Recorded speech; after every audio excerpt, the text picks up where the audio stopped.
Have you ever wondered what it's like to retire in Providence, Rhode Island? Today you'll find out, so stay to the end. We have our special guest, Tim McCormick, today. Tim is 62, born and raised in Rhode Island. He has a bachelor's degree in business from the University of Rhode Island and a master's in urban planning from Hunter College, City University of New York. He left home in 1987 for San Francisco, then moved briefly to Seattle in 1990, followed by a move to New York City in 1991 for grad school. After that, he returned to Providence, Rhode Island from 1997 to 2009, then headed to San Diego and LA. Finally, in 2023, he moved back to Rhode Island to retire. He worked as a government employee for most of his career and was married to his husband for 10 years. They have 2 dogs, enjoy traveling, and own their own home. He is of Irish descent, and his husband is the first generation to have been born in the U.S. to Cuban Puerto Rican parents. After many years of living in various gay neighborhoods across America, he feels he has an excellent working knowledge of the gay community and the needs of gay men. He works as an urban planner, also gives him detailed insights into the cities where he's lived. They decided to return to Providence to be closer to family and friends, appreciating the city's lavish lifestyle. His husband attended school in Boston, so he has connections there too, and it's just up the road. He's happy to share his experience. So welcome to the podcast, Tim. Thank you so much for coming. Thanks, Mark. And you're welcome. And can you tell us a little bit more about yourself and your connection to Providence and what drew you to live there and how long have you been a resident? Right. So I lived in the city of Providence for 12 years. I now live just across the city line in the first suburb on the south side, Cranston. I was born and raised here and obviously have a deep attachment to the area. I feel most comfortable here, frankly. As a lot of people from the East Coast will tell you, they leave the East Coast and they want to come back because it's a little just familiar. It's familiar. But Providence has also become a much better place than it was when I was growing up. It had some rough times. And also when I was in high school and college, the first time through, homosexuality was still criminalized in the state of Rhode Island. It was still legal to be fired from a job for being gay. So, leaving for San Francisco when I did was partly a reaction to that. So, but we do really enjoy our lifestyle here. As you said, we lived in New York and LA and Seattle, San Francisco, and San Diego. So we have a good frame of reference. I wanted to kind of introduce the city a little bit because the city is it's a mix of a lot of different things. And I want to kind of give you a 60-second history because it helps people to understand the place. Sure. Love that. So it was founded in 1636 on the basis of religious freedom. And that still plays into the mix of people that are here today. I mean, the Jews escaping the Spanish Inquisition came to Providence, came to Rhode Island, I should say. All through the ages, we still hold on to that original founding principle. And the situation, as time wore on, became heavily Roman Catholic. Like the state kind of transformed into a Roman Catholic majority, which it sort of maintains to this day. Certainly, there's a lot of lapsed Catholics, but it claims to be a Roman Catholic majority. That meant that homosexuality was criminalized until 1995. Okay.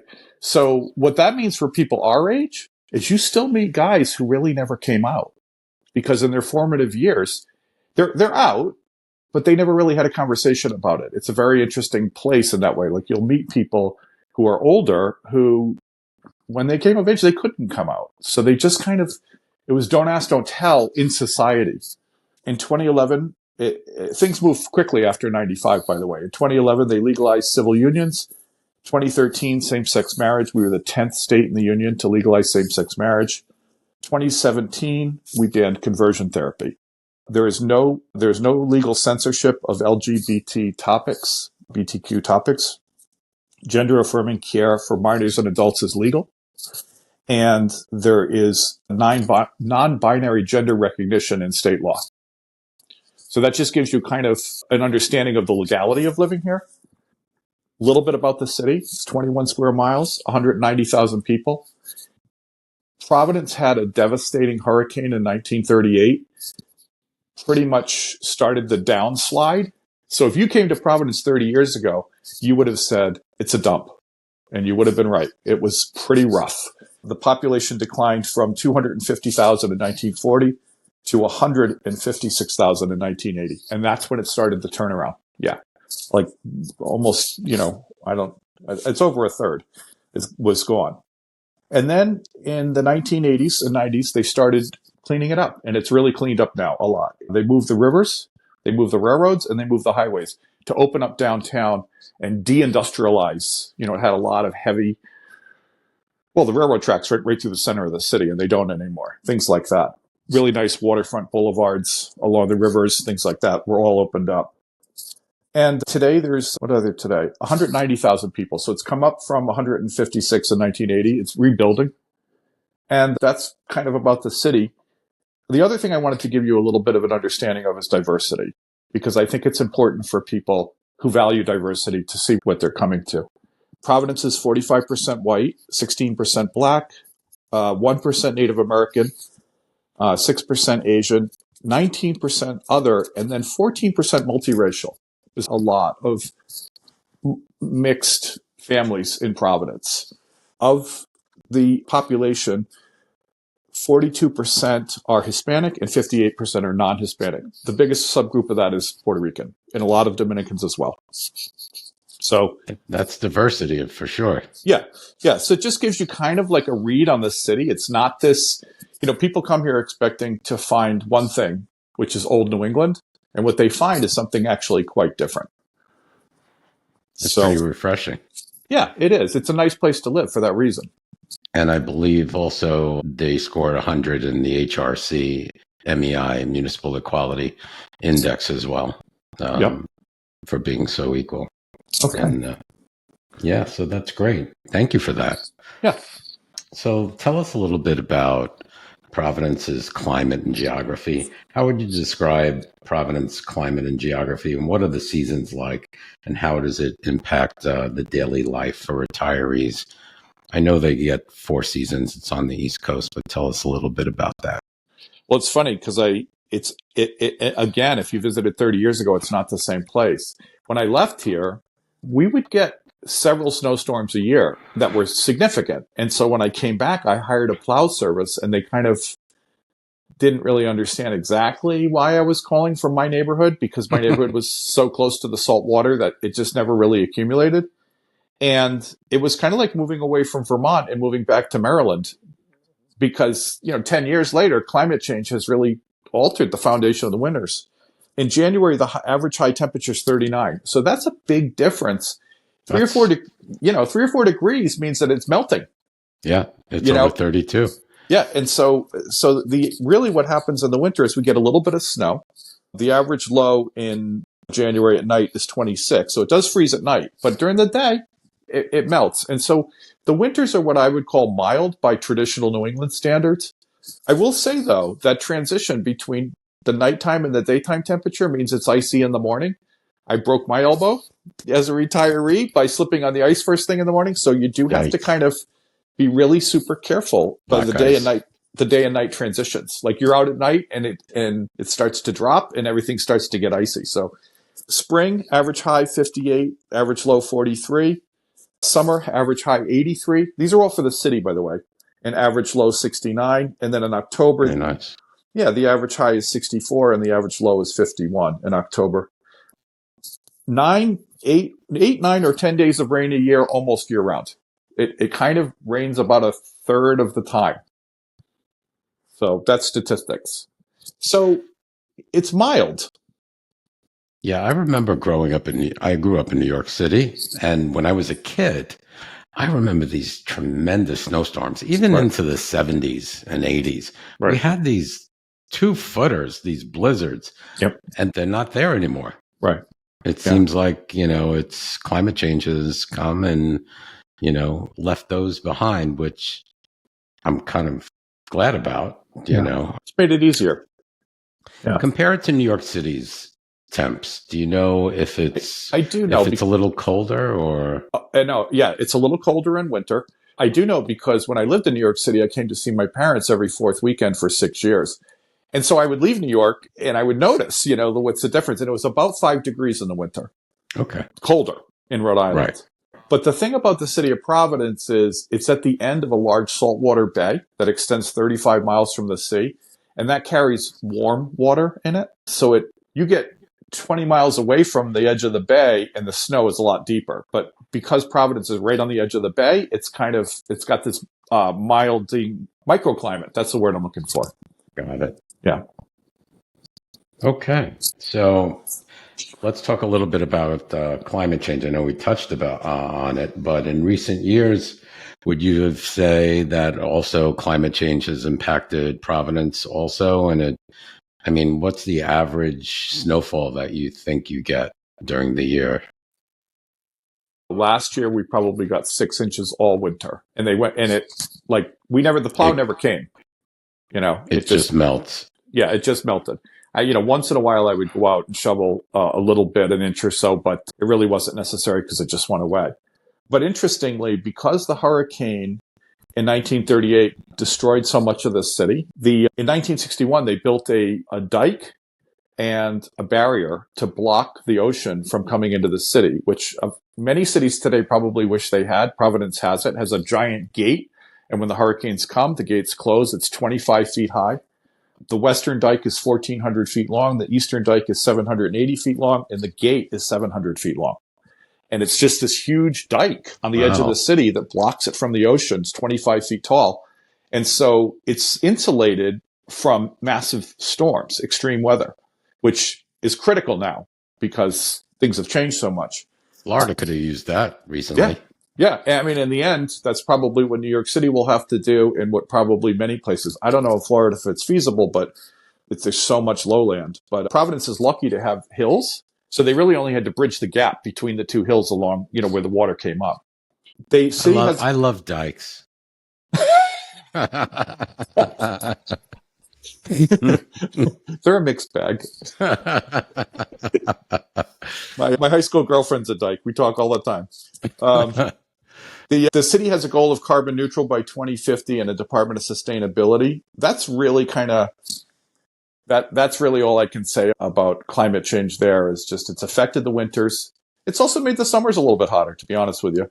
There's a kind of some more stifling days in the summer. Like you'll get a half dozen days where you just can't live without air conditioning and really it's hot. But at least the city is proactive and they're doing something about it. They built those dikes. Yeah. And plus they're doing what they need to do with carbon emissions. Yeah. So. Yeah. And the air quality is good, by the way, because it rains 10 days a month. So generally speaking, the immediate impacts, living in LA, the air quality was much worse for me. We had air cleaners all through the house. We got rid of all of them except the bedroom. And we just breathe the air and it's fine. And it doesn't hurt your lungs. Yeah. Here in Phoenix, we're in a valley. So, I can tell a lot of times you wake up in the morning and the mountains that are supposed to be in clear view, you can hardly see them because the pollution is kind of covering them. And you're breathing that crap in. Yeah. So. Yeah, I know. Lots of Sunbelt cities without rain, suffer the same thing. So Yeah. So it's always good to look for a place also. I don't think how many people really think about air quality, only those that may be affected already, with lung disease and stuff like that. But when looking for a retirement place, you should really, as well as assess the air quality as well. I think you're right. I think if you've never had an issue, you don't think about it. And then you go to a place that has an issue and you're like, wow, my lungs hurt. Like it used to be like in the 70s when you go to a smoky bar. Yeah. But it's just living here, Yeah. So it is something to think about. And it's like, I grew up in New York City and breathing all that stuff in too. Yeah. So that doesn't help. Okay, great. Let's move on and talk a little bit about the cost of living in Providence. So what's the cost of living like compared to other parts of the country? Specifically, can you share some insights on current median home values, rental prices, and the cost of utilities, electric, gas, and water? Yeah, I can. So it's a little bit disappointing because it's gone up so much. Providence was really below average in cost for most of our lifetime. And it was one of the fastest growing appreciation prices in the country pretty much since about 2015. It's been going up really quick. The average price of a home now is about, it depends on which website you look at, but somewhere between 410 and 450. And I had a house that I sold, which was right at the median in 2020, and I sold it for 240. Wow. And that you could have done that all day long in Providence for a small house. No more, nothing for 200, anything. It's all, low fours, high threes is the basic, the bottom. Rentals, 1 bedroom average, 2,000, 2 bedroom rental average, about 2,800. This is from the MIT living wage calculator in Boston for Providence. This is Providence statistics. Utilities run about 440 to 520 a month year round. You pay more in the winter, obviously, and less in the summer. A lot of people don't use AC. It's including gas, electric, water. Yeah. Okay. Yeah. So yeah, around 400 to 500 a month. Cost of living overall is about 8 to 13% higher, depending on which statistic you look at, than the national average. So a little bit above the national average, generally. Not too awful, though. Yeah. So that's what I have for those statistics. I'll just go into groceries and daily expenses since we're here. Sure. So the groceries costs here, I think, are about average. The statistic is $390 a month per household. We probably spend more than that because we go to That's cheap for me. Yeah, we go to Whole Foods. I think it depends where you shop. In the city, there's a lot of ethnic grocery stores that are really cheap. The Dominican, Puerto Rican, they have big supermarkets and they're very inexpensive. We've got a good diversity of supermarkets in the suburbs, not so much in the city. It's a little bit skimmed because there's not a lot of big lots for grocery stores because it's an old city. So a lot of people come to the edge of the city to buy groceries, I think. It's been a long-standing argument in Providence that there's not enough grocery stores in the city. But anyway, we do, outside the city, just on the edge, we do have a lot of diverse choices. Aldi, which is, a very discount chain. We have Market Basket, Stop and Shop, the big ones for New England. And by the way, from the center of the city to the edge of the city is only 3 miles. So the whole city is only 6 by 6. It's not Miami. It's not big. Yeah, you can get to the edge of the city fairly quickly. And there's, of course, suburbs on all sides. The price of gas in Rhode Island, $2.99 a gallon this week. That's not bad. Yeah. Because it's in the threes here. Yep. Low threes, I think. Yeah. But $2.99, yeah. I haven't seen that since I lived in Florida. Yeah, it's pretty good. We think it's good. Coming from LA where it was, 6. Especially on the East Coast, yeah. It's good. Yeah. So that's a little synopsis of, so a little bit higher than national average, but not exorbitant. Awesome. Well, thank you for that. Happy that you researched that and gave some perspective on cost of living. That was great.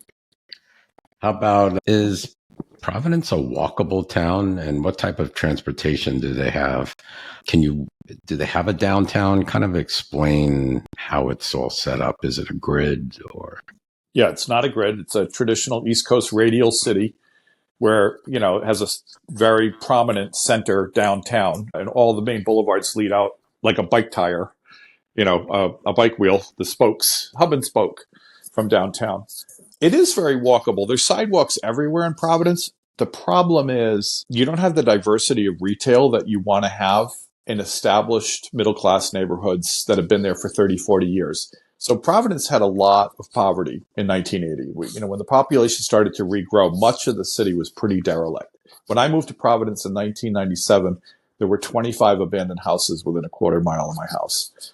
So it was, I didn't move to the best neighborhood, but still, there's no abandonment in Providence now. Very little. It's come back. But retail follows people slowly. And so there's not enough grocery stores. There's not enough big pharmacies. Walking. I mean, you can find them, but it's not like you're going to walk out your front door and every neighborhood has a row of cafes and wine bars and everything you need. That's just not how the city is set up. You have to drive. Yeah, or take the bus. And there is a statewide transit system. And of course, there's rideshare. And then a lot of people are on bikes and scooters and things like that. There's some bike lane. No rail. So we have Amtrak. The Boston to Washington Amtrak comes through, and there's a station in the city. There's no local subway or surface rail system. The Boston surface rail system does come to Providence, but it stops in Rhode Island only 2 stations. So it's not a local system for us. It stops in the city of Pawtucket and the city of Providence, which is just the first suburb on the north side, city of Pawtucket. So, yeah, you can get into Boston on their rail system. You can go to, around, but you're really in the city of Providence. You're on the bus, you're walking, or you're riding your bike, or you're driving. Give us some perspective. How far is Boston from Providence? 50 miles. 50 miles. Well, Yeah. Not too bad. Right. Okay. So Yeah. it makes things a little convenient for going to Boston. Yeah, I wanted to give you one more statistic. 18% of households are car-free in the city of Providence. So that gives you a little bit of an idea. About 82% of the people have a car. So some people are doing it, obviously. 18% it's a lot. I mean, Yeah. it's not a whole lot, but it is something.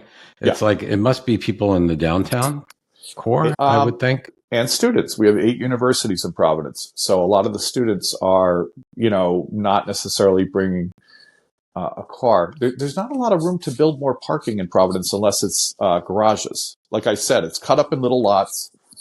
Brown University's never had enough parking. Johnson & Wales in downtown's never had enough parking. They never will have enough parking. So they restrict students.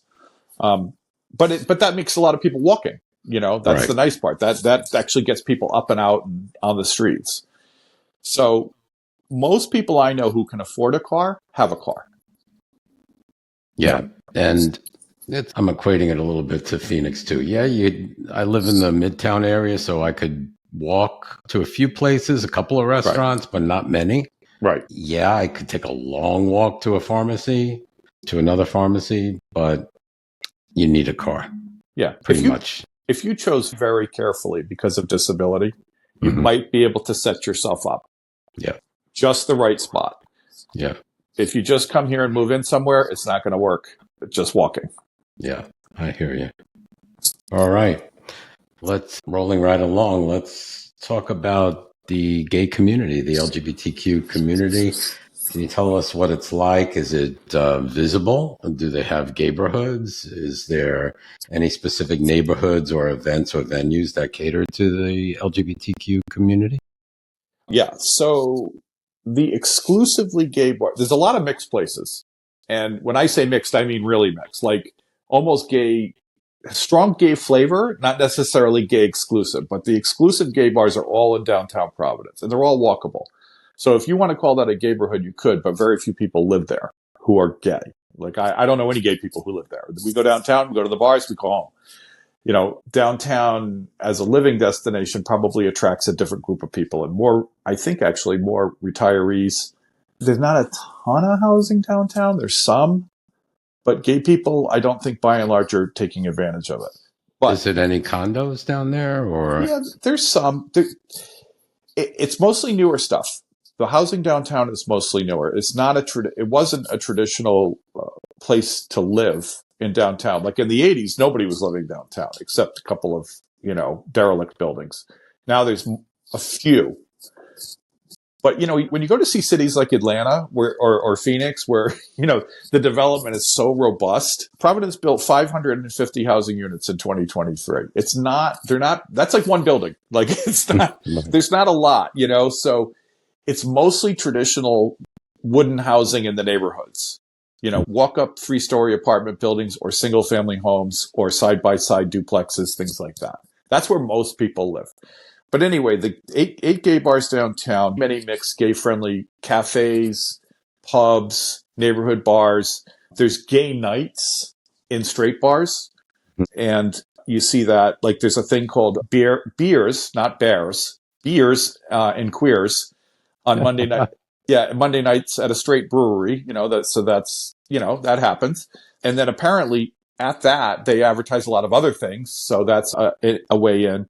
There's 2 gay saunas. There's a lot of sex-related businesses in the city that cater to the community. It's got a fairly robust sex industry in Providence, even for straight people. There's even straight hookup clubs. Providence has traditionally been the sexual freedom capital of New England, and I couldn't necessarily tell you exactly why, but I do think it has something to do with organized crime. But anyway, the city I was born into had, gay movie palaces, like, old theaters where the marquee had naked men on them, when I was a little kid in Providence. Like, it's always had this kind of and now, of course, it's, it's legal and it's out in the open. And the other thing that is huge is Pride. We have a night parade in Providence, and the festival is all weekend, and it's just a huge, I don't know how many people were there this year. I went, maybe 100,000 people. It was massive. All of downtown was shoulder to shoulder. It was really. Do you have a gay community center? Do you know? I don't know about that. I haven't seen that when I did my research. There's so many. There's a gay clinic. There's a place called, what the heck was it called? There's a website for a clearinghouse for gay information, queerri.com. Oh, I know where it was in the notes I took for arts. A place called Small Format Providence, which is a queer creative cultural center. So not like a gay community center. Right. There's a feminist-led artist in residency program called the Dirt Palace, and they have 2 buildings in Providence, and they have all kinds of artist in residence events and things, and that's a very queer space. Providence has a lot of hybrid spaces. It's not like the gay community is segregated. There's more like a gay / arts / queer mix of people. Got it. Yeah. Okay. How about social life and making friends? So how easy is it for, let's say, the LGBTQ retiree community to make friends in a social circle? Are there meetup groups? Tell us a little bit about that. Yeah, it's funny, growing up here and talking to people who came in from outside, they'll tell you that it's hard to make friends in Rhode Island. And what it is, it's not, I lived in LA where everyone who meets you says, we got to get together, and gives you their card and then won't return your calls. That's not how Rhode Island is. Rhode Island is like, they're not necessarily going to be super warm, but if you can get into their lives, you're going to do fine. Like, once you're in, but you're not going to get any superficial warmth from people. They're just going to be doing their thing. But in terms of opportunities, there's so much. There's Queer Providence board gamers, queer hikers. I told you about Queers and Beers, queer trivia group. There's Queerioke at Boombox. There's, queer trivia night every week. There's Outlook Sports, has softball, soccer, pickleball, running, kickball, football, flag football, dodgeball. And then there's a gala, is the bowling group my husband belongs to. All gay league, gay bowling league. So they do have a lot. Yeah, there's a lot here. You're not going to be able to step out your front door and have it, and say, hi, I'm gay. Yeah. Yeah. Where are my gay friends? Yeah. But there's a lot more opportunities than just the bars. And if you make an effort and you're persistent and you invite people to your home, they will reciprocate your invitation, and that's how you'll get to know them. I mean, it's like, have join a bowling league and then have people over, and the rest will happen. Yeah, absolutely. I agree. And that could be anywhere. So, okay. How about, let's talk a little bit about healthcare. So healthcare is so important with retirees. How far is the nearest hospital? Do they have reputable hospitals, clinics for the aging population as well as everybody else? Tell us a little bit about that. How close is the nearest hospital to you? So there's 8 hospitals in the city. Wow. The best hospital in the state is in the city, Miriam Hospital, widely regarded on all lists as the best hospital in the state. A lot of people who can afford any hospital go to Miriam. It's private. There's also Rhode Island Hospital, Jane Brown. There's a bunch of them. I was doing research on this, was interesting to me. It is cheaper than the national average for medical care here, but new patient appointments can be a challenge. There was actually an article in the Providence paper in February of 2023 about the challenge of new patient appointments, which I didn't know until I got the questions from you and actually looked it up. And then I had to think back in my own experience, and I did actually have a little trouble. I haven't had trouble since I got my new patient appointment, but that was actually a bit of a struggle. I ended up finding a doctor whose wife had moved here for her residency at Brown University. And he was just in town. He's like, I'm here for 4 years. I'm going to practice. But he had no patients. I was lucky. My dentist is the same thing. It was challenging. I had to beg my way into a dentist practice who offered me an appointment a year out. And I'm like, I got to get in there. I got to go now. Right, a year out. Kidding me? But now I get appointments easy once I'm in. So, yeah. That seems to be the challenge in a lot of places. It's to get in. Right. And once you get in, it's better. But I wonder why that is. Do you think they have a shortage of doctors or specialists per person? They do. Statistically, that is accurate, that they do. Okay. And I think, I'm not sure why they don't make more time for new patients, or maybe they feel overwhelmed. And I think there's also staffing shortages beyond doctors. My husband's a nurse at Miriam Hospital, and they are often short one nurse on and they're moving people around to try to, fill the gaps. Right, I don't think care suffers, but I think taking in more, is maybe something that is a challenge. Yeah. Yep. So, how close is the nearest hospital to you? 6 miles. That's not bad. So how long does it take by car? 10 minutes. Yeah. Okay, that's definitely acceptable. There are some places out on the Cape, like P-Town. Yeah. Might be a great place, but you have to really travel an hour to get any sort of, decent medical care. Yeah. So there's tons here.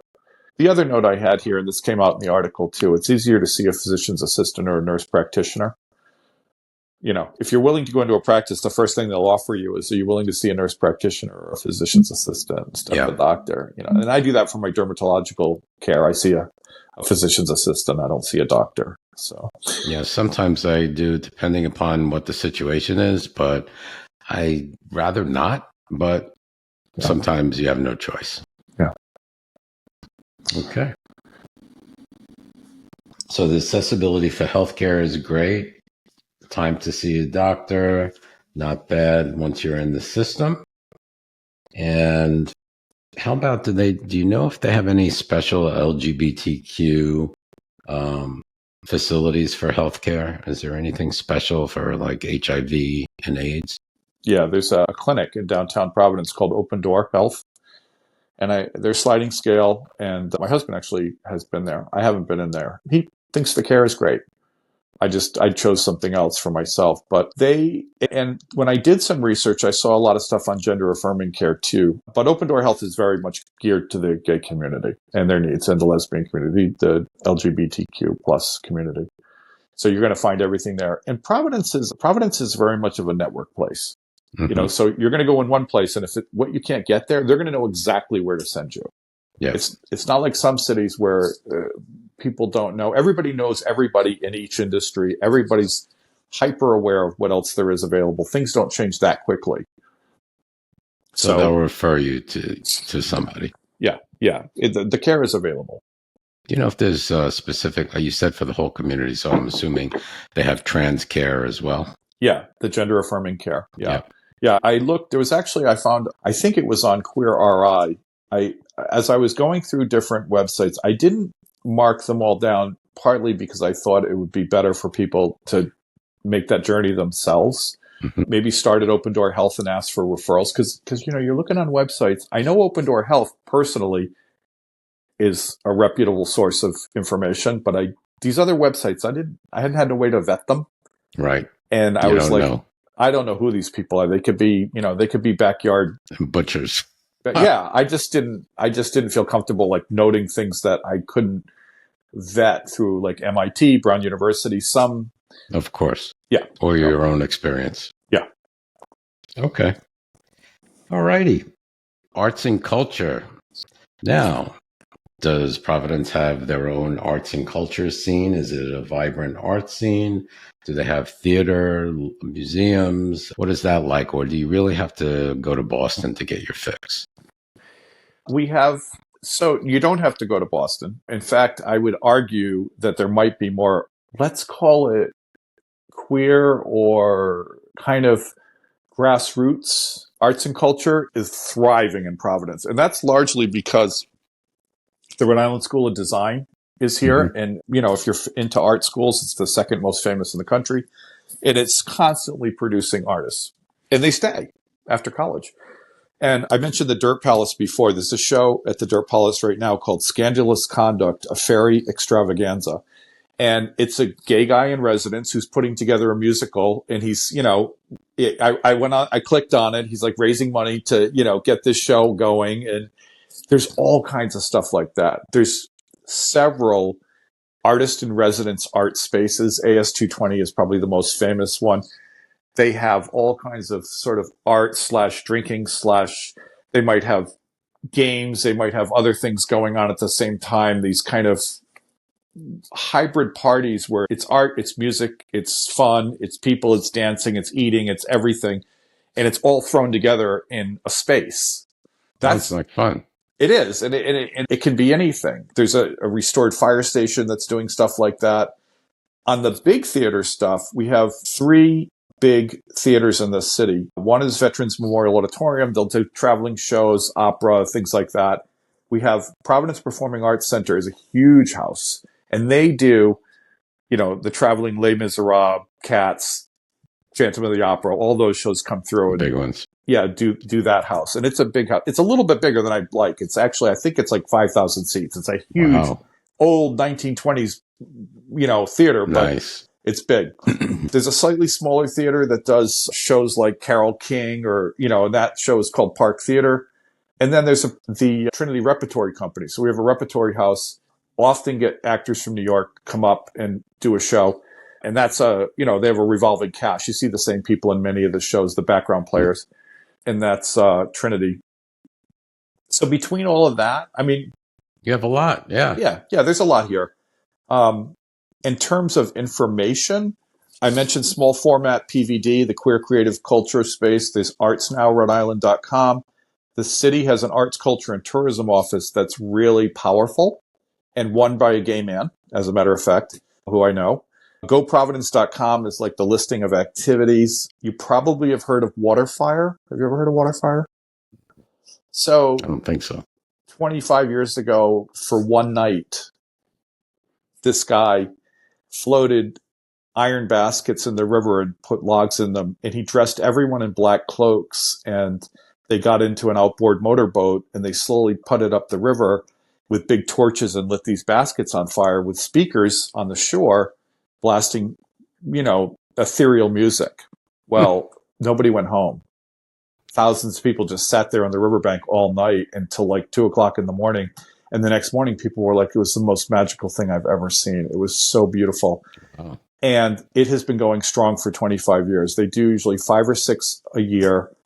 50,000 people will come and sit on the banks of the river and stare at the fires and listen to the music. And that's awesome. This little motorboat just comes up the river and lights the baskets and refills them. And you can apply to be in the boat. It's just to be part of the art. And everyone has a black cloak on, so you can't see who they are. And they just, they're reloading the baskets. It's the most famous thing that happens in Providence. Wow. That's awesome. All kinds of old mill buildings with glass blowing, galleries, museums. Most of the mills in Providence have been reformatted into artist spaces. There's 8 universities in Providence. They're constantly churning out young people with ideas. Yeah, I can imagine. It's this whole background noise. Mm-hmm. Of a little bit crazy, a little bit farmy, like it's just being farmed up. It's just popping up. I think of when I was younger and some of the stuff I saw, like there was a guy who just gave himself Epicac and threw up. Like that was his whole shtick. Like it can be, let's call it diverse. Yeah. Yeah. I mean, living in a college town is fun. Yeah. A lot of energy. A lot of energy. Yeah. And I always said I would love to live in a college town. Yeah. So. Okay. So arts and culture, there's no shortage. Absolutely. No shortage. Yeah. Okay. Let's get into one of my favorite subjects, dining and restaurants. So what's the foodie scene like? Any specific types of cuisines available? Are there all international cuisines available, or is it just local? Yeah. No. Well, we have a traditional Little Italy, which was an Italian-American neighborhood in the 1950s, still has 25 Italian restaurants in a row. And, it's a fun place to go. You're not necessarily going to have, your James Beard Award or, Right. Michelin guide, but you're going to have a good time, with red checker tablecloths or some variation. I love that, though. It Yeah. reminds me of New York. It's fun. It's fun. So we have a Little Italy that's called Federal Hill. There is a culinary program at Johnson & Wales University, and the big complaint in Providence is that it churns out new chefs who find a storefront, open a business, do really well, and then relocate to New York or Boston. So there's a lot of turnover of new ideas. There's also some established places that are very, very good. I have a little sampling here. Places that are famous enough that they get written up in a magazine called Eater Boston. There's a Peruvian restaurant, Los Andes. There's a raw bar, which is getting national praise, called Gift Horse. Dolores is a Mexican restaurant. Gracie's for special occasion. There's a vegan place called Plant City. Another place called Agua d'Arte, which is, I think, one of the parents of the chef is from Portugal and one from Mexico. Nice. Yeah, there's seafood restaurant, Dune Brothers, which I guess is on wheels. I haven't been to that, but I'm interested now that I found it. Al Forno has been famous for my entire life, and they do brick oven pizza, and it's exquisite. I mean, it's like a gourmet restaurant, but it's brick oven pizza. There is a restaurant called Troop, which is a mix of hip-hop culture and street food.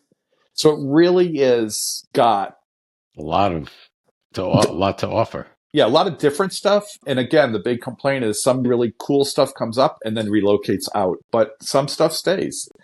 I feel obligated to mention, because I am retired, that if you just want to go out and get chicken parmesan or a chicken dinner for $15.99, there's also places to do that. We've got a couple of local chains here that, we went out last night with dessert. We're out of there with tip for $53 for two of us. That's great. Hey, we're on fixed incomes, so we got to be careful.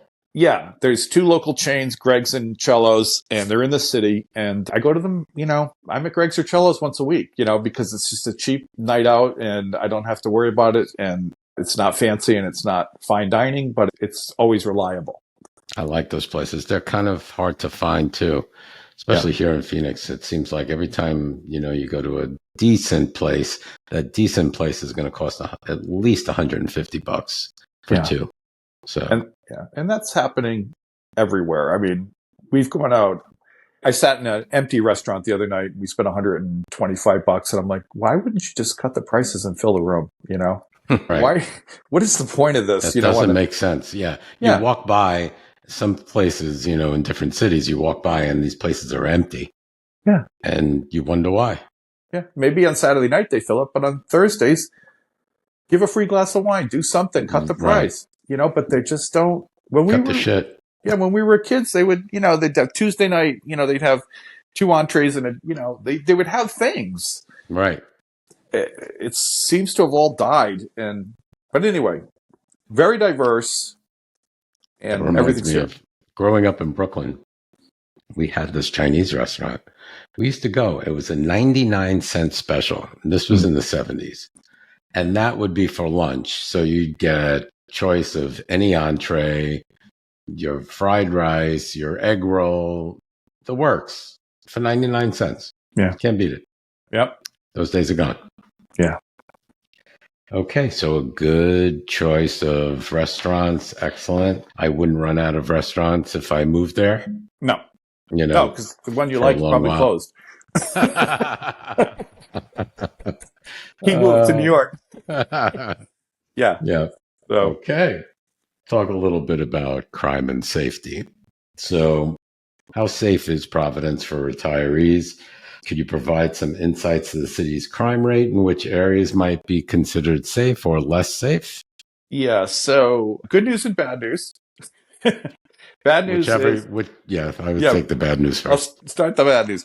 Providence is statistically only safer than 12% of the cities in the country. So it's only ranking in the bottom third for safety. The good news is it's all property crime. So there's very little violent crime in the city, but break-ins are car thefts, car break-ins, and home break-ins happen, and so the statistics are 3.4 violent crimes per 1,000 people per year. So 3 people out of 1,000 have something happen to them, get mugged or something. Right. And 25 property crimes per 1,000 people per year. So it's 10 times as much property crime as there is violent crime. And that was my experience living there. Like somebody broke into my house, nobody ever mugged me, and that happened to me. Never when I was home, but it did happen. Mm-hmm. And I think that's consistent. That is the statistic. So it's not the safest city, but a lot of it is, someone breaks your car window and steals something off the seat of your car, that kind of stuff. Right. I was going to say, is there a lot of auto theft? Yeah. Well, they're stealing Break-ins. the stuff in the car, taking the stuff out of the back seat. The guy who just worked on my house said, they go in the back of his pickup truck. If he leaves anything in there, he forgets he puts a hammer in the back of the truck. It's gone in the morning. People are, yeah. But the question is, did you leave your door open in the car? Number one. Yeah. And did you put your wallet in the car? Yeah. In plain view, what's up with that? You can't leave anything in plain view in the car. Yeah. You got to clear out your car. Yeah. So the safest neighborhood statistically is the East Side. The East Side is the traditional posh side of Providence. When I was a kid, it was the only neighborhood that anybody with means lived in. The rest of the city was pretty derelict. That's no longer the case. People are living all over the city of Providence now. They've gentrified much of the city, or at least diversified. Like when I first moved to this city, I moved into a neighborhood with tons of abandoned buildings. It was old Victorian mansions. I bought a 4,000 square foot house for $79,000. Oh my God. National Register Historic Place. What a steal that was. Well, yeah, but the prices never came up before I sold. So, you had a great lifestyle. You had all this room, you had all this, space, and it was a lot of gays, but we lived in a rough area, and that's changed. The neighborhoods have stabilized. The abandoned buildings have been retaken. But the traditional posh part of the city is the safest part of the city statistically on a map. And then the rest of it's a patchwork quilt. Like, it's not like you could say it's all on this side. Like, the east side's safe. A little bit here, a little bit there. There's spots that things are happening. If there's a more dangerous side, it's probably the south side. But there's plenty of areas on the south side where there's lots of middle-class people living, and they're doing fine. So if you go and you ask a real estate agent, they're just going to take you to the east side if you're coming in from outside. They're not even going to show you the rest of the city. But it's also a little boring. All the art spaces and everything, most of that's not happening on the east side. The east side is very sort of old money, staid, traditional wealth, if you will. Mm-hmm. And the sort of more queer spaces and things are happening in other neighborhoods peppered around. So you got to kind of if you're going to come, look at the whole thing before you decide. Yeah. Look at the whole thing. You have to go there to see for yourself, and go at night. Yeah. To see if you feel safe. And tell you the truth, I'm not getting any younger. I was just 67. I want to live in a place that I don't have to look behind my shoulder when I'm walking, whether it be broad daylight or 2 a.m. if I have to run my dogs out to go to the bathroom. I don't want to feel like there's a chance of getting mugged. Yeah. That's just the way ain't got time for that. Yeah. So that's me. And, that's one reason when we moved back to the city, we didn't move to the city. We really we were also exhausted from LA and the sirens all night and all the stuff that was going on in LA. But, we live 3 miles outside the edge of the city, and a lot of gays are living. To me, that is almost the city. Yeah. It's 3 miles is really nothing. Yeah, it's just far enough out. It's just a little bit to get away from all of the noise and the riffraff or whatever. Right. And we can walk around here any hour, day and night. It doesn't matter. It's not a problem. And, and people diagonally across the street's a gay couple.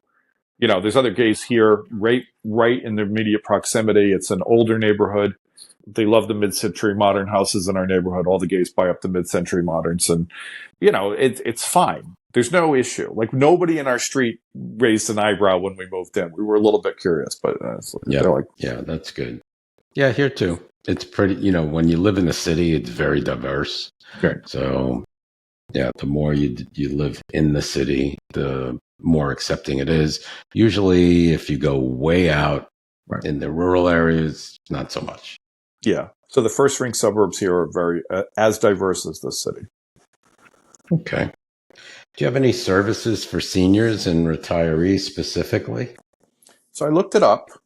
15% of the city population is over 65. There are 9 senior centers, 4 assisted living centers, 10 nursing homes, and 8 meal sites. And Providence has an age-friendly action plan called Fostering a Lifelong Community. So they're actively pursuing a plan to make the city friendlier for people aging in place Mm-hmm. and staying in their homes. I don't think 4 assisted living is like a huge number of assisted. Like it's, again, the development, just anything that would have been built recently, there's not that much development going on. There's some people in Providence will tell you it's going crazy with development, but if you come from other cities, It's not so much. it's not so much. Like in LA or Atlanta or Right. Miami, where there's cranes all across the sky. One building goes up in Providence, people are like, "Oh my God, everything's changing." Right. Right. But it's not. So, and to be honest with you, much of Providence is a staircase-based city. It was built in the 17, 18, and 19, 20th century, and there's a lot of stairs. So, Yeah, I'm not good with stairs. yeah, it's not that all on one floor living that you get in Phoenix and Palm Springs and Miami, where almost everything is on the ground floor. It's not like that. And even the ground floor is often 3 steps up from the street because, back in the day when there was snow, they didn't want it coming in. So a lot of ground floor places are 3 or 4 steps up. Do you think that deters seniors from moving there or retiring there? Can't It find makes housing. It makes it more challenging. Yeah. Yeah. And I think not only that, and my career was in transportation and urban planning and transportation, it makes it more challenging to remain there, not necessarily to come, because when you come, you're in better shape than you are later. And you go get a knee replacement and you come back to your 3 steps on your front porch. Well, for the first 6 weeks, you can't do it. No, you can't do it. You literally can't do it, depending on how you did in the replacement. So I think more, it doesn't stop people from coming, but I think it stops them from staying. Yeah. To me, it's a big thing too. Just being now stairs are out of the question for me. I mean, I used to when I lived in Stamford, Connecticut, we had a duplex. And I remember once when I think I sprained my ankle and I literally had to crawl up the stairs to the bedroom. Right. So, stairs are not good. Then you get the other argument. Oh, it keeps you young and healthy and strong, which it could. Yeah, but that's fine. But if you have a disability already, that's not going to help. So, yeah. My experience working in the field and I worked on the disability transportation for the state, was that it was emergencies that drove people to these crossroads. What do? I got severe deteriorating vision suddenly, and now I can't drive my car and I'm in a gated subdivision. What do I do? I'd say, well, you have to move. You didn't think ahead enough. And yet you're going to have to move because you can't live in a gated subdivision. The state can't press the button at the front gate and get in there and help you. Right. Like you're out of luck, or you're paying, you're paying private. Yeah. But if you want to get the state and the city to help you with things, you're going to have to do your part and set yourself up in a space that's going to accommodate you as you get older and more feeble. Yeah. It's the plain truth. Yeah. No matter where you are. Yeah. And you got to think about that. It's another talking point and something to contemplate before moving to your retirement destination. Yeah, we're adding a ground floor master suite onto this house, and we only have 1 step down to the front, and we're not. That's smart. Yeah, and other people on our street, they're all on 1 floor, but there's a hill in their front yard, so they have to go 8 steps down to the driveway, and it's like, well, what good is that? Right, you have to climb down. Yeah, to your driveway. Yeah. So anyway. Okay. How about services for seniors and outdoor activities and recreation? Is there parks or is there specifically senior community places that seniors could go and hang out or do whatever they want to do? Well, Is like, there pickleball somewhere? there's pickleball. Yes, of course. There's of course pickleball everywhere. I think pickleball has completely infiltrated every place, and it's like COVID and pickleball at the same time. Yep. Yeah, it's everywhere. The parks in Providence are pretty developed. I mentioned the assisted living and the senior centers and the meal sites, so I won't go back on that. But there's a really beautiful waterfront park in the city that a lot of people avail themselves for. All flat, all ADA accessible. That's a really, if we're talking about outdoor, you want to move on to outdoors? Mm-hmm. Okay, yeah. So that park is called India Point Park, and that extends 3,600 feet along the shoreline in the city. I think when you're talking about outdoors, I think it's really important to understand Providence is really easy to get out of. When you live in New York City and you think, oh, I want to go see some forest, it's going to take you half a day to get there. Providence is very easy to get out of. We are 35 miles from the ocean at the end of a long saltwater bay. All along the sides of the bay, on one side, there's a bike path going all the way down. There's parks on both sides. There's beaches at the end, at the other end. There is also a bike path extending all the way from the city of Providence to the Connecticut line called the Washington Secondary, if you just want to get on your bicycle and ride off street. There's Lincoln Woods, which is a forest, a state park forest. It's just a little bit past the edge of the city. So I don't think there's any shortage of parklands for outdoor activities and then if you want to really go like hiking, there's a large state park in the southern half of the state called Arcadia where people can get out and do things like that. And we're also pretty close to the rest of New England. So I think the small size of the city combined, and the biggest park in the city, Roger Williams City Park is 435 acres. That's the big park in the city. And that's more of a Central Park, New York type park. So it's all mowed grass and kind of wandering pathways. And, the temple to music is there. It's this like little Roman temple and, pretty things and swans and swan boats and stuff like that. So there's enough. Like Balboa Park in San Diego. Yeah. Yes, it's like very that. similar. I like that. Okay, so you have enough recreation, waterfront, and you mentioned a waterfront area, right? Yeah, so the freshwater river comes through the city and has walkways on both sides, and then it goes down and meets the saltwater, and there's a park called India Point where you can kind of see down the bay. So it's not the ocean, it's the bay, it's the saltwater bay, but yeah, you could probably, without crossing a street or just, walking along the riverfront, you could probably walk for a mile, just on the riverfront. So nice. Yeah. Are there any restaurants on the riverfront? Or is it not set up that way? It is as you get closer to downtown. India Point Park is exclusively a park, but it's a ribbon park. So you would walk out from Wickenden Street, which is all restaurants, into the park. And it's not a far walk, maybe 1/8 of a mile into the park. And then when you turn and come up the river into the city, there are restaurants along the edge of the park. So it gets more like, it gets narrower and narrower as you get towards downtown, and the park is just kind of a ribbon of grass with, things along the sides. But then India Point is kind of more like a park, if you will, down towards the ocean end of it's a little hard to describe, but yeah, you can walk around, you can stop and have some lunch, and there's nice recreational opportunities. There's one interesting feature that's new in the city that I'll tell you about because it's become sort of it's just interesting. The freeway used to go right through downtown. I mentioned that at the beginning. And when they took the freeway out of downtown, there were pillars in the water of the river to hold the freeway up. And the water, mud from the 1800s was so polluted with pollution from back then, they didn't want to disturb it. And the cost of trying to contain that pollution when they disturbed it was going to be very high. So some artist came up with the idea of, why don't we just build a wooden footbridge on the old freeway piers and just have a wooden footbridge across the river? Well, they ended up doing this, and it's very wide, and it's become a place to hang out. So last year, I went to a New Year's Eve party there, Last year, I Okay. went to a New Year's Eve party there, and about 50,000 people showed up, and all on this bridge and on both sides. It's become a new center of activity for kind of pop-up events. Let's call it that. And it's a footbridge in downtown. It's really cool. It's a wooden footbridge. Yeah. That's awesome.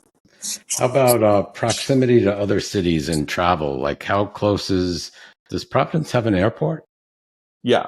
It's just outside the city. It's PVD is the Providence Airport. It's the Rhode Island State Airport. Green is the name of it. And it's, Where does it go to? Like, where would the flights go to?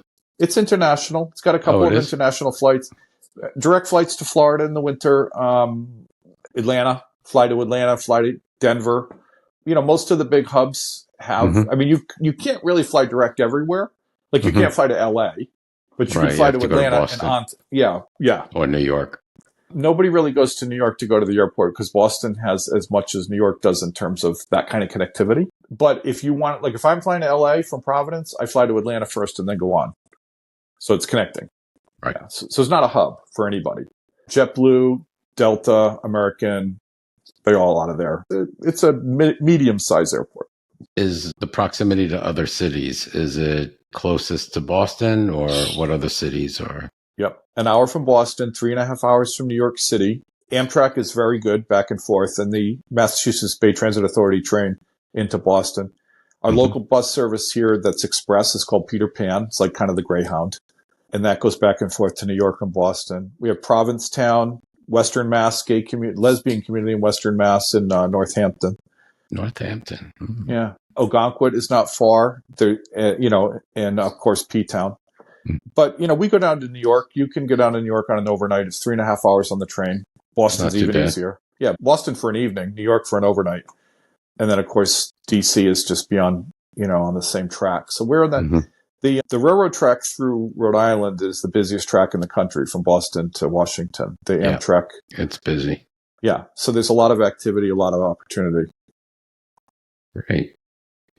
How about housing options for retirees? And do they have any LGBTQ housing options at all? Not that I know of. I didn't see anything specific. Although because it's not hard to be gay in Providence, I don't think there's probably, in time that will come, I'm sure everywhere, but right now it's just there's not enough demand. Gotcha. People don't feel unwelcome enough elsewhere, I think, 60% of the houses in the city are owner occupied, 40% rented. 14% of the housing stock is deemed affordable in Providence. And as I told you earlier, they're only adding about 500 units a year, which is not very many. Just not a lot of development. A lot of walk-ups. I think that's going to be one of the major challenges for people trying to relocate here, is trying to find no stairs. Yeah. If you don't have a lot of money. If you have money, you can go downtown and buy a brand new condo and you're fine. Right.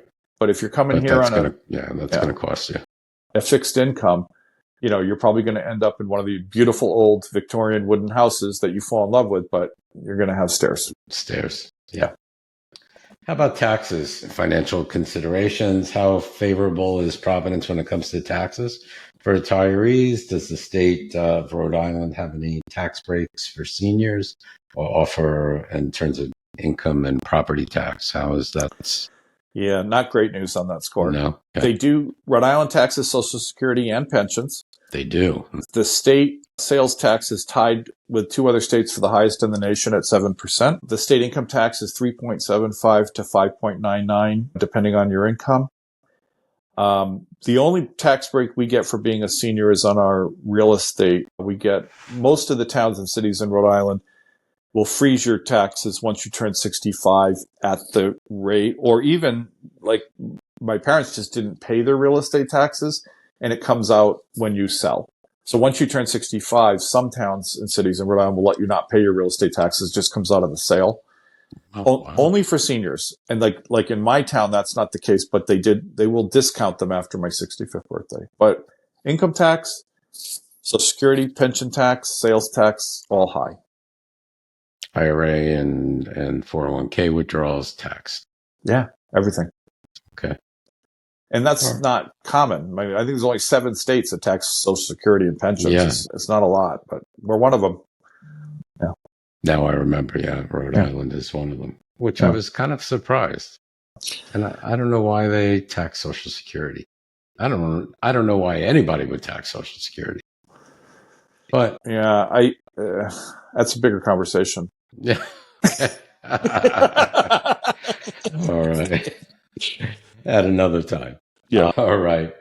Tim, your final thoughts on relocating to Providence. What advice would you give our LGBTQ plus retiree audience considering relocating to Providence, and what should they know about the city that they might not immediately be obvious to? I would recommend a visit for sure, and not just 1 or 2 days. I would really recommend coming for several days Couple of weeks. Yeah, and getting to know the area, actually leaving Providence, go down to Newport, see if Newport works better for you. I love Newport. Yeah, it's beautiful. It wouldn't work for me. It's just too crowded in the summer, and ever since the Gilded Age TV show came out, forget it. Everybody in the world is there. But I would really recommend getting to see it. I don't think it depends on an individual, but I don't think the weather is a huge issue. I think stairs are an issue, finding appropriate housing. The one thing that, I don't think people think about too much is, are people going to come see me? If you've lived in different places in the country and you're not from Rhode Island, one of the nice things about Rhode Island is everybody kind of gets to Boston or New York occasionally. So you do, like people I know from LA, they come through. Like from time to time, someone will call me and be like, hey, I'm in your area. I had a meeting. I had something come up. I'm going to a wedding, whatever. It's a fairly dense part of the country with a lot of activity, and you're not at the end of a dead end street like in Montana, where no one, it's not secluded. So you do get visitors, you do see people. It's easy to rendezvous with people when they come to New York or come to Boston. But, the housing stock is not ADA friendly. Yeah. And also I encourage anybody to consider the immediate suburbs. East Providence, Pawtucket, Cranston are all immediate suburbs that have a lot of gay flags, a lot of gay people. And we really love it. We're coming from LA and San Diego. We get in the car. We do 6 errands. We're home in 2 hours. We used to leave the house in LA and try to do 2 errands in 6 hours. You don't get anywhere. No. And we go out, we walk around. Nobody bothers us. Nobody yells at us from their car window. Nobody throws anything at us. It's like, LA got rough. Yeah. And that was temporary, probably, but it did. And it was hard on us. And we were uncomfortable. So we literally talk about it all the time, how nice it is to get out and walk the dogs, have people smile, say hello. That's really refreshing. Yeah, we're really enjoying it. And the weather's not bothering us, even though we came from LA. That's great. So that's great. And that's what matters. Yeah. You found your home and you feel like it's home. So yeah, that's wonderful. Yeah. Taxes are a little high, a little bit more expensive than the national average. Wish it was cheaper. Can't have everything. Yeah, we just downgraded the size of the building. We bought 1,400 square foot instead of 1,800 square feet, and call it a day. Move on. That's it. I'm glad you're enjoying. Thank you. Well, thank you so much for joining us here today at the podcast. It was very educational. I learned a lot about Providence, and thank you again for your time and help.